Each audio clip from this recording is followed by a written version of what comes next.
Hello everyone, welcome to my Batman Arkham City, hard plus difficulty, no damage walkthrough. This is Protocol 10, and we're starting off by playing as Catwoman.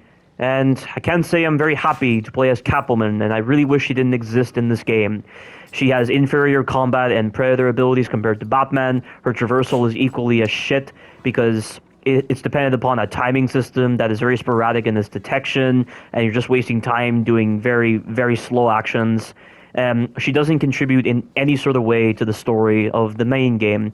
And speaking of the story, are you expecting me to believe that hours passed between Episode 2 and Episode 3 for Catwoman's DLC?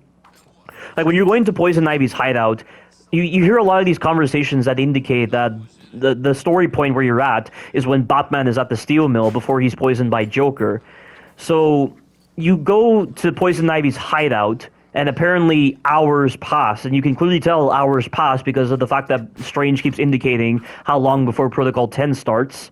And it's roughly 6 or 7 hours that pass between Batman being poisoned at the steel mill up until now.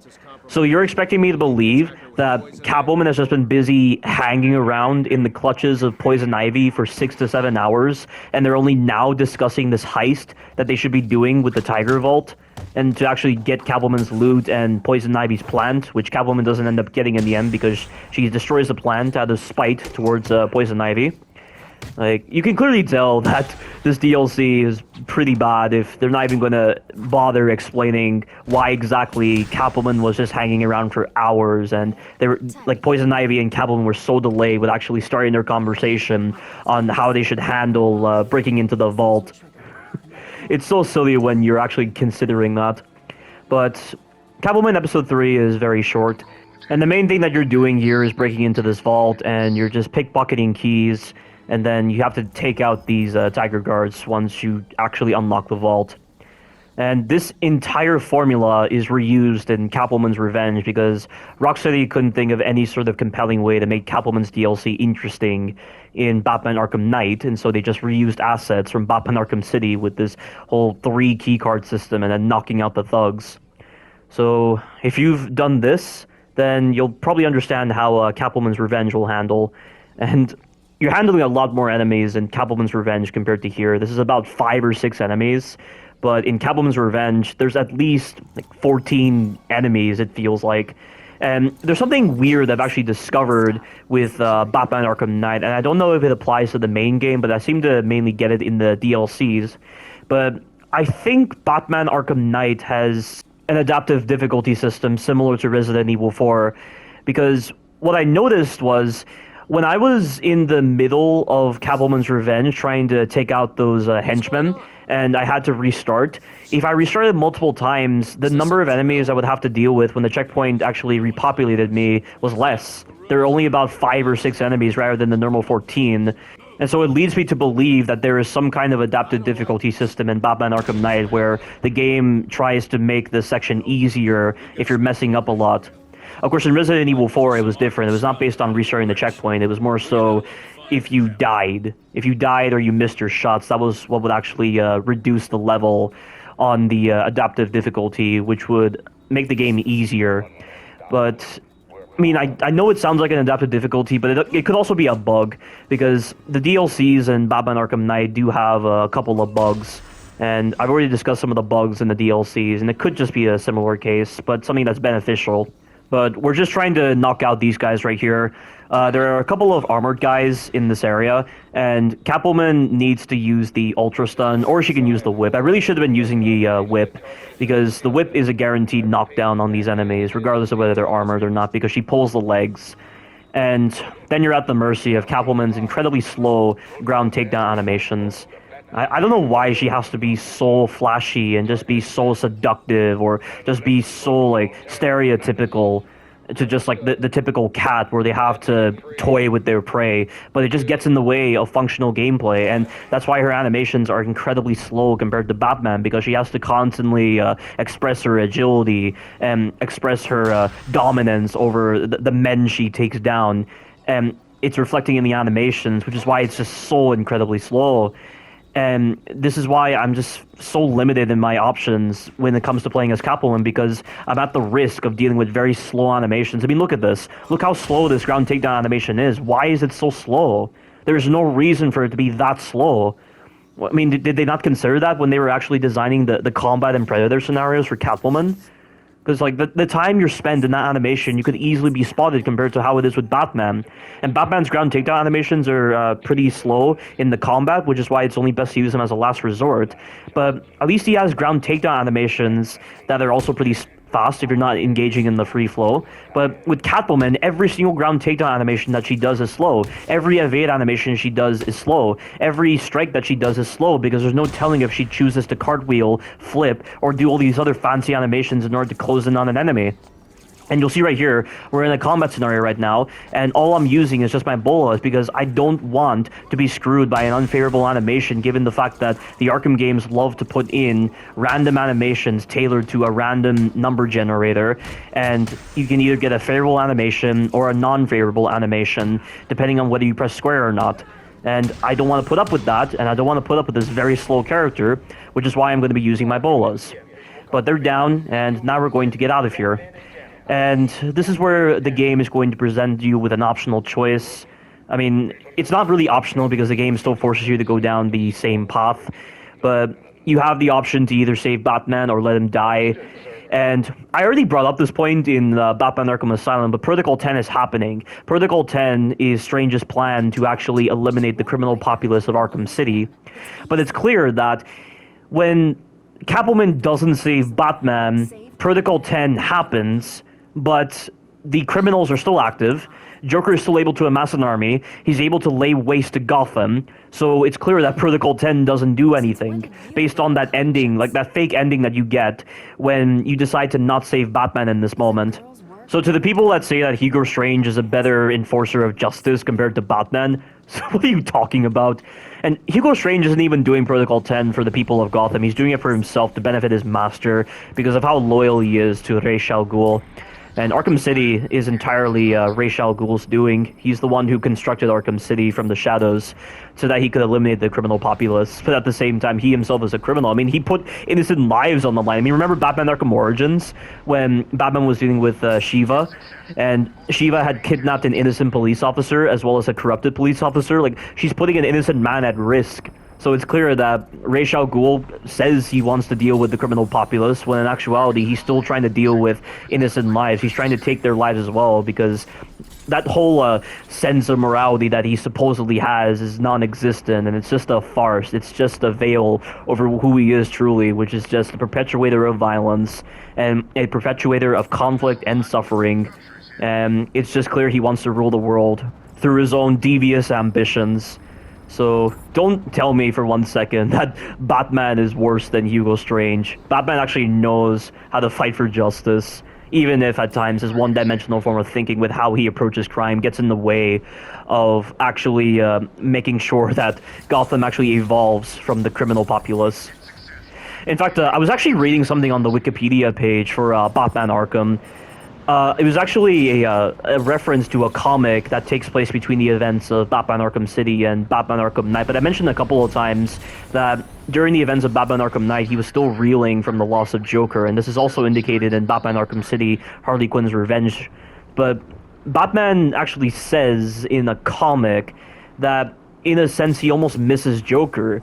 He says that Joker was a terrible villain, but at the same time, he was definitely crucial to Batman understanding how to be a more refined hero and to actually better himself. Of course, when Batman refers to himself as being a refined hero, I'm not too sure what exactly he's referring to. Is he referring to more so like the combat and predator capabilities, like actually developing gadgets, or for actually understanding how to fight crime the true way, like a hero? That's what puzzles me right now, but regardless, it's clear that there's a reason why Batman tries to maintain his no-kill code policy, not only to not turn into the criminals he's fighting like Ra's al Ghul, and also to make sure that Gotham is learning from the experience to actually not perpetuate the cycle of killing. I mean, people have been killing each other for years in Gotham before Batman was ever around.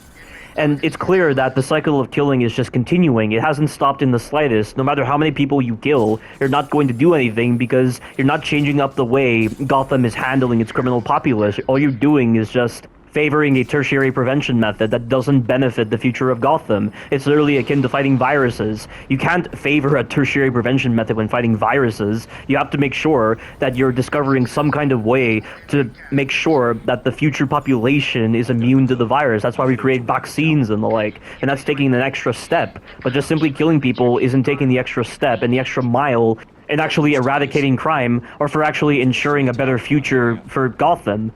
So that's why Batman's moral code is something that actually has a lot of nuance to it, a lot of depth to it, and it's not as one-dimensional. Like, a child could easily define Batman's moral code, and that's exactly what it is. It's a lot more in-depth than that. And, they touched upon this briefly in that comic, which was interesting, but it wasn't really followed up that well in Batman Arkham Knight, if you ask me. Because Batman Arkham Knight doesn't really have Batman evolving as a character, and one of my subscribers, Polkit Sharma, agrees with me that Batman tends to remain pretty stagnant. He doesn't really grow as a character so much. And it was pretty disappointing that there wasn't really much difference in Batman's portrayal in Batman Arkham Knight from how he was previously. But I've already talked about this point, so I'm not going to go into it any further, but it just sucks that that kind of detail was included in a comic, and I've never liked this about games. I always hated when they try to tell these stories in comics and not actually tell the stories in games. I mean, they have, like, database entries in the Batman Arkham series that actually showcase events that happened in between Batman Arkham Asylum and City, or between City and Night.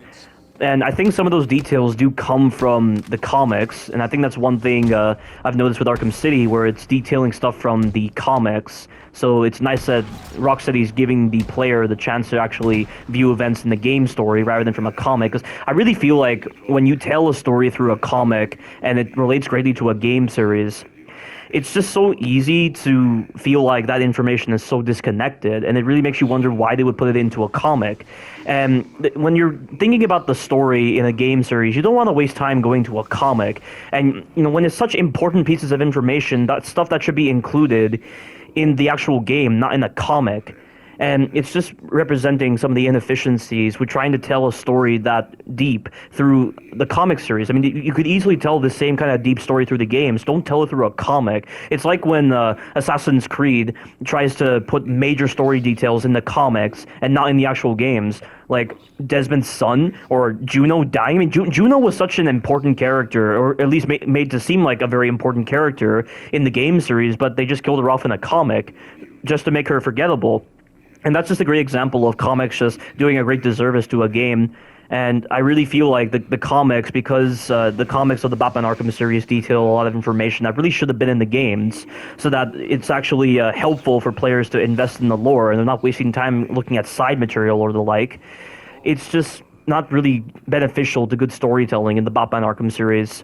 And furthermore, one other problem with comics is that you'll end up losing some context when you actually present certain pieces of information in the game, or when certain events play out in the game and you're just wondering why it's doing that. And then when you look at the comics, they could actually have some information that clarifies those points very well, which is a really dumb way of actually trying to introduce lore when it's through a very disconnected comic series that could easily be forgotten and not really impact the main stories that much. But that's yet another problem I have with comics in game series, and why I really feel like developers should only ever be focusing on the games, not on actual comics, to showcase the stories. Because it's a game series, not a comic series. And comics just feel like throwaway pieces of information when it comes to game series.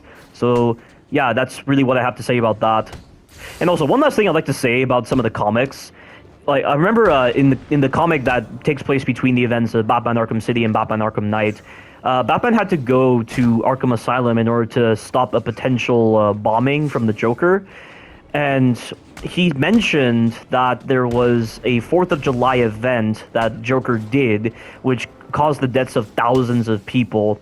And this is something that I feel relates greatly to this whole idea of writer's bias when it comes to the Batman Arkham series, or just Batman in general, with his darker atmosphere. But, you hear all these terms like thousands dead, hundreds dead, yet when you look at them in the games, for instance, or when you just keep going with episodes in the TV series, nothing really changes. Nothing really feels different. And they're saying like thousands dead, hundreds dead, yet it still feels like those events didn't really happen, and society looks exactly the same as how it did before those thousands and hundreds of people died. So that's pretty much a great example of a ludonarrative dissonance right there, with trying to say that thousands of people are dead, this and that, yet it still feels like Gotham is still proceeding the exact same way, and people are still living out their normal lives, acting like these events didn't happen.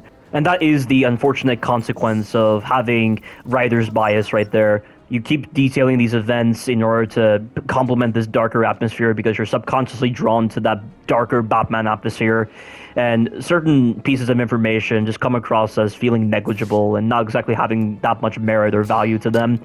So that's why it's easy to feel numb to the whole idea of thousands dead or hundreds dead when it still feels like Gotham hasn't changed much, which was just one last point I had to make about the comics. But this is a Predator encounter coming up, and I restarted this Predator encounter so many times trying to get a very fun strategy for this.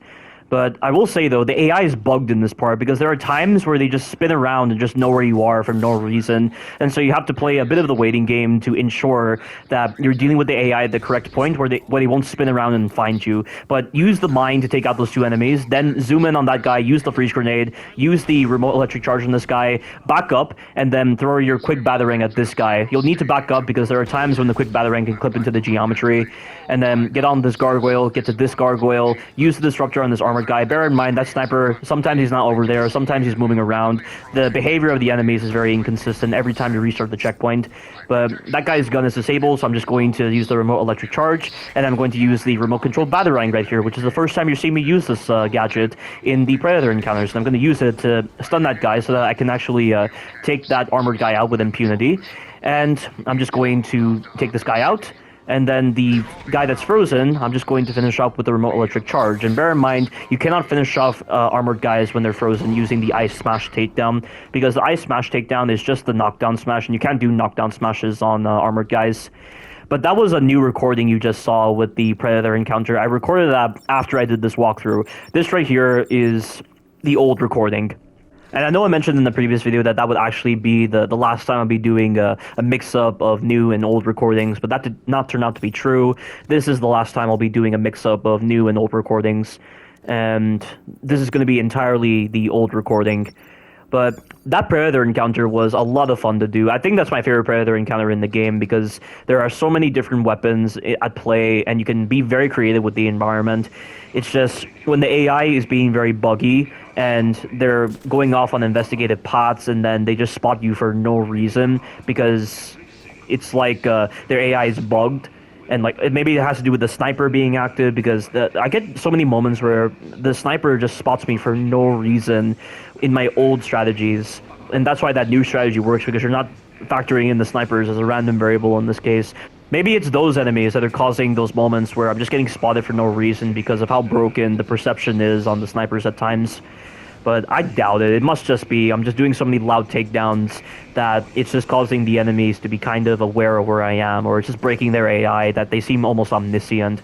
That's probably what it is. But we're climbing up Wonder Tower right now. You have to do this every time you want to get the Riddler trophies here if you didn't get them in the main story. Why? This feels like an area that should warrant coming to it once if it's going to be doing that very lengthy elevator ride. But no, they put Riddler trophies up here. Just a waste of time, and it makes you hate the area when you're forced to return to it after the main story. But I'm just going to use my quick batarangs right here because there's a lot of enemies with really annoying pieces of weaponry that can get in the way of the combat when Batman accidentally prioritizes them. And I don't know why I tried to counter just then. I mean, it was just a reaction because, you know, I keep thinking someone's going to attack me or I don't have enough time to evade, so I try to counter, but there weren't any enemies attacking me. And it's funny because there are a couple of moments where the AI tries to run towards you in order to attack, but then when they get near you, they don't attack, or their programming just causes them to go for a weapon on the ground, so they run towards you and then they run away because that's when the programming decided to initiate. And it sucks losing your combo to stupid stuff like that. And did you see that just then? That right there was the drop smoke pellet problem. Because of the fact that that guy has a gun, the game thought I was in a predator encounter, and so it favored the whole option of pulling up the drop smoke pellet option, because that's what it normally does whenever gunners are targeting you in a predator encounter. But I'm in a combat encounter, not a predator encounter, so why was it insisting that I use the smoke pellet with just pulling up that prompt out of nowhere when I was busy trying to do other animations? That's pretty obnoxious. But we just have some more climbing to do before we get to the last official predator encounter, in my opinion. And I consider this to be the last official predator encounter, not the one involving the snipers. The encounter with the snipers, I don't really consider it to be a predator encounter. There's just one specific path that the game wants you to take in order to deal with the snipers, and you're only ever going to be doing silent takedowns, because if you do anything else, you'll alert the attention of the other snipers, and the snipers are pinpoint accurate when shooting you, and they have some pretty stupid perception, so that's why it's best to take one specific path and do nothing but silent takedowns, and that's not really what I would constitute as being a predator encounter. This is the last official predator encounter of the game, and it's just 6 enemies, a couple of armored guys, and it's pretty simple, but it's a lot of fun to do. I will say, though, Strange is a factor to consider in this case, because he will actually point out where you are if he spots you from his observation area. And that's the one factor with it, but I've found the perfect strategy to not make that such a problem. So what I'm going to do is I'm going to take this path right here. I'm going to make sure I do the silent takedown, not the normal takedown. And then I'm going to wait for that guy on the left to go more in that direction, and then use a freeze grenade on him after I use the remote electric charge on this guy. So then I'm going to come over here, and I'm just going to remain crouched and go up the stairs. Sometimes Strange will spot you right here, but it doesn't matter, because you'll probably just get it where one of the armor guys will climb up the ladder and you can just knock him off with the remote electric charge and then use the smoke bomb on the other 2 enemies. But this right here, Strange doesn't spot me, so I'm just going to use a smoke pellet, and then I'm just going to use my remote electric charge plus some gadgets, plus some ground takedowns in order to take out these enemies. And then once we get to Hugo Strange by hacking that panel, this will be the end of this video, and there's only one final part to this walkthrough, at least for the main game, before I do the DLC for this game. And stay tuned for that. Thank you all for watching, and you take care now.